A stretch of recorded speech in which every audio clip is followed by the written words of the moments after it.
પ્રદેશ ભાજપ પ્રમુખ જગદીશ વિશ્વકર્માએ જિલ્લાની મુલાકાત લીધી। તાપીના વ્યારામાં પક્ષના હોદ્દેદારો સાથે તેઓએ બેઠક યોજી, સંગઠનને મજબૂત બનાવવા માટે માર્ગદર્શન આપ્યું। બેઠકમાં રાજ્યમંત્રી જયરામ ગામિત, બારડોલીના સાંસદ પ્રભુ વસાવા, તાપી જિલ્લા ભાજપ પ્રમુખ સૂરજ વસાવા સહિત જિલ્લાના હોદ્દેદારો અને આગેવાનો ઉપસ્થિત રહ્યા। ત્યારબાદ પ્રદેશ ભાજપ પ્રમુખ જગદીશ વિશ્વકર્મા વ્યારામાં નિર્માણ પામનાર નવનિર્મિત વિશ્વકર્મા મંદિરના ભૂમિપૂજન કાર્યક્રમમાં ઉપસ્થિત રહ્યા।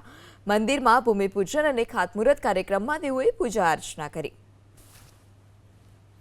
ધાર્મિકતાની સાથે સાથે શૈક્ષણિક કાર્યમાં પણ સમાજના સૌ સૃષ્ટિઓ જોડાય, સાથે સાથે દીકરા દીકરીઓના એજ્યુકેશન માટે પણ આપણે બધાએ ભેગા થઈ અને ઘણું બધું કરવાનું છે।